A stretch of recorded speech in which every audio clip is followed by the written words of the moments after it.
Welcome back, friends, and if you're new, welcome to my channel. Thank you for clicking on today's video. Today we're going to start in the kitchen. We're going to use Dollar Tree's multi-purpose cleaning paste and a Scrub Daddy.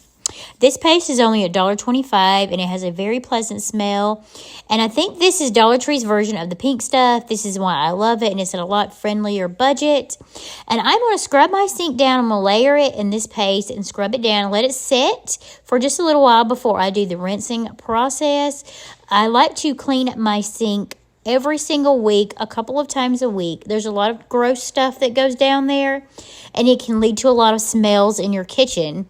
So I'm just going to scrub away. I'm going to let it sit on here and do its job. Some dwell time with the cleaning materials is really important. So I'm going to let it sit in there once I'm done.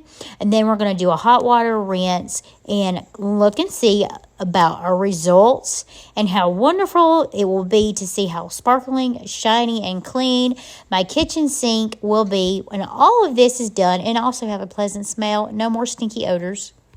So this is the cleaning paste. It has now been applied. Now I am rinsing out my sink with the hot water. And I did go through a couple of rinses to really get all of the residue off. But I think these finishing results are spectacular. I love the way it looks. I love the way it shines. I love the way it deep cleans. Moving on, this is also a Dollar Tree product. Scrub-free bathroom cleaner, foaming cleaner, and deodorizer. I'm assuming this is Dollar Tree's version of scrubbing bubbles.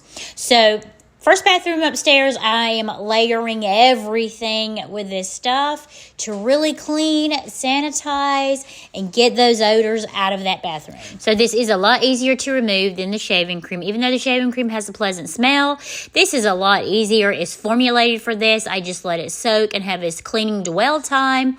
And then I removed it all, and now it is sparkling, clean, and fresh.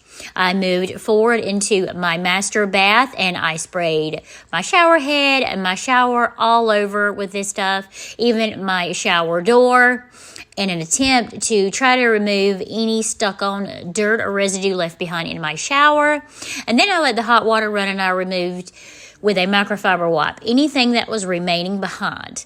I'll also spray down my toilet and my master bath all around the floor and the bottom and all around. And then I removed that in the same manner as well. This is the sink upstairs in our guest bath. I sprayed it down and removed all that as well after it had its cleaning dwell time. As always, thank you for watching today's video and giving your support. Please consider liking and subscribing if you have not already, and hitting that notification bell so you do not miss any episodes of Life with Shannon.